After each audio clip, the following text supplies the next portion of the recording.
बात ज़रा सरहद पार की करते हैं, बात पाकिस्तान की करते हैं, क्योंकि पाकिस्तान की बात आज के दिन में इसलिए बड़ा इम्पॉर्टेंट है क्योंकि वहाँ पर हालिया नई हुकूमत बनी है और नई हुकूमत बनने के बाद सबसे बड़ा बयान पाकिस्तान के सीनियर मोस्ट वज़ीर की तरफ से दिया गया और इस बात का ऐलान उन्होंने किया कि पाकिस्तान मुकम्मल तौर पर दिवालिया हो गया है, पाकिस्तान दिवालिया हो चुका है। और इस बात का ऐलान ख्वाजा आसिफ जो वहाँ पर वज़ीर हैं उनकी तरफ से ये किया गया है और रात देर गए उन्होंने एक निजी टेलीविज़न चैनल को एक डिटेल इंटरव्यू दिया जिसमें उन्होंने कहा कि आवाम को फ़िलहाल 2 साल तक कोई भी राहत नहीं मिल सकती है। वज़ीर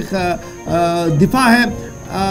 पाकिस्तान के ख्वाजा आसिफ, उनकी तरफ से ये बड़ा ऐलान कर दिया गया कि पाकिस्तान दिवालिया हो चुका है, आवाम को पूरी रिलीफ नहीं दिया जा सकता। ख्वाजा आसिफ का ये बयान पूरी दुनिया में इस वक्त चल रहा है और ये साफ कर दिया ख्वाजा आसिफ ने कि पिछले 1-2 साल के दौरान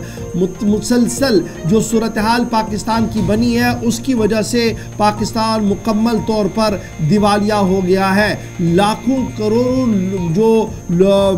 केसेस हैं वो अदालतों के अंदर है क्योंकि टैक्स के मामलात को लेकर लोगों ने अदालतों का रुख किया है और अदालतों से वहाँ फैसला नहीं हो रहा है, जिसकी वजह से पाकिस्तान के ख़जाने आमरा में कोई भी पैसा जमा नहीं हो पा रहा है, जिसके बाद अब सूरत हाल ये हो गई है कि पाकिस्तान दिवालिया हो चुका है। ये मीडिया रिपोर्ट्स नहीं है बल्कि पाकिस्तान के एक सीनियर वज़ीर ख्वाजा आसिफ का बड़ा बयान आया है।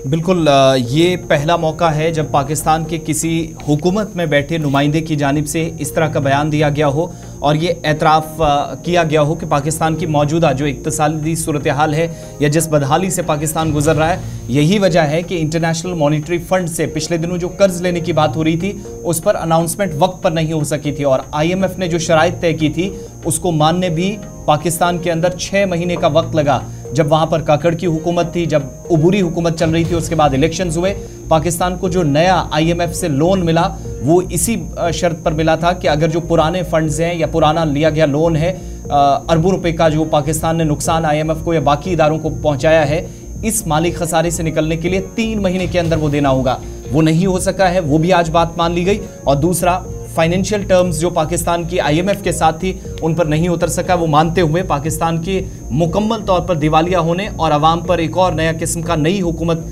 बनी तो सही है लेकिन बोझ पुराना जो ख़त्म ना होने का नाम ले रहा है, जिसका एतराफ़ खुद पाकिस्तान की एक वफाकी वज़ीर की जानिब से। अगर आप लास्ट 3 हुकूमतों का आंकड़ा खोलेंगे, नवाज शरीफ से लेकर शहबाज शरीफ, फिर इमरान खान, फिर केयर टेकर गवर्नमेंट और फिर अब नई हुकूमत जो बनी है, इन सब के आंकड़ों को जब आप खंगालते हैं, जब आप रिसर्च पेपर्स को खंगालते हैं तो इस तरीके से कोई भी बयान किसी वज़ीर सरकार की तरफ से नहीं आया। चूँकि ये बयान जो है ये ज़ाती बयान नहीं है, सरकार का बयान है, वज़ीर दिफा है और वज़ीर दिफा ही नहीं बल्कि ये नवाज शरीफ के काफ़ी करीबी साथियों में माने जाते हैं। और जिस तरीके से इन्होंने पाकिस्तान का हुलिया सामने रखा है और जिस तरीके से इन्होंने सूरत हाल को सामने रखा है, उसके बाद पाकिस्तान के अंदर जो तशवीश की लहर बड़ी है, लेकिन आलमी इदारे भी अब फोकस कर चुके हैं पाकिस्तानी अवाम पर कि क्या कुछ वहाँ पर सूरत हाल उभर कर आ सकती है, क्योंकि पाकिस्तान के सीनियर मोस्ट वज़ीर का बड़ा बयान सामने आया जिसमें उन्होंने साफ कर दिया कि पाकिस्तान दिवालिया हो चुका है। ये